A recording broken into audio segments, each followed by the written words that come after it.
যাই হোক, এই বিষয়ে কথা না বলি। তাহলে কি সাকিব খান কি ফাঁকা মাঠে মেগাস্টার হয়ে যাচ্ছে?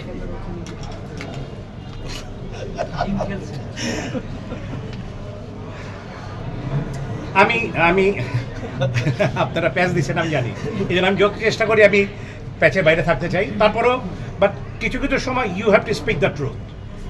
আমি বলছি না খালি পোস্টে গোল দিচ্ছে, এটা সম্ভব না, বিকজ আনডাউটলি বলবো যে হি ইজ ব্লেসড বাই আল্লাহ, নাহলে সেই এই জায়গাটায় যেতে পারতো না সে। বাট একটি সময় ছিল তার প্রতিদ্বন্দ্বী ছিল, তারপরে আমি বিশ্বাস করি সে তার প্রতিদ্বন্দ্বী তৈরি হতে দেয়নি। কেন দেয়নি সেটা আপনারা জানেন, আমি বলবো না। আপনারাই বলেন আমাকে সাকিবের কাছে কোনো প্রতিদ্বন্দ্বী নেই কেন, এই প্রশ্নটা আপনারা নিজেরা কখনো বলেন না কেন? সব সময় আমি বলি প্লিজ, যেহেতু আপনি প্রশ্ন করেছেন, সব সময় আমাদের উপরে কেন ছেড়ে দেন?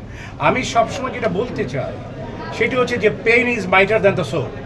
এটা আমরা সকলেই জানি। আপনাদের লেখনির উপরে কোনো কিছু হতেই পারে না, আপনারাই তো কখনো কোনো কিছু লেখেন না, শুধু আমাদের উপরে ছেড়ে দেন।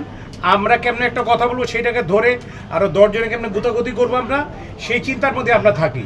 বাট আমি মনে করি যে কোনো রকম কারো বিরুদ্ধাচরণ না করেও অনেক সুন্দর কিছু লেখা যায়, আরেকজনের ব্যাপারে কথা বলা যায়।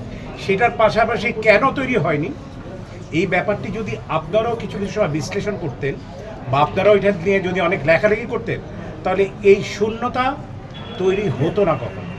ভাই আপনার শিক্ষার্থীদের জন্য ঈদের থেকে কোনো উপহার দেওয়া হয় কিনা, তাদের জন্য কিছু করা হয় কিনা আলাদা করে?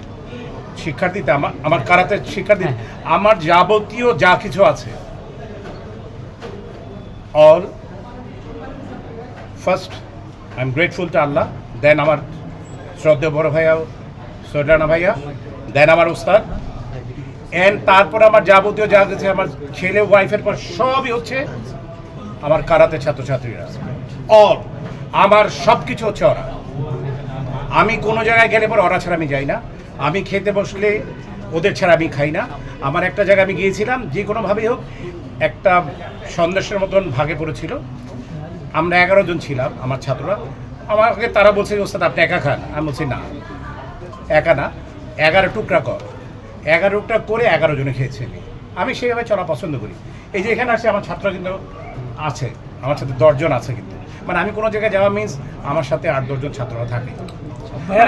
আমার মেইন কথা হচ্ছে আমি ওদের সাথে থাকতে ভালোবাসি, ওরা আমার সাথে থাকতে ভালো। ভাইয়া সাম্প্রতিক সময়ে দেশে যে বিশৃঙ্খলা করছে শিশু হত্যা নির্যাতন, আমরা একটা জিনিস কথা বলেছি যে যদি প্রতি ঘরে ঘরে মার্শাল আর্টের এই কালচারটা তৈরি হতো তাহলে তাদের স্বাস্থ্য সুরক্ষা, তাদের নিজের আত্মরক্ষা করতে ভেরি গুড।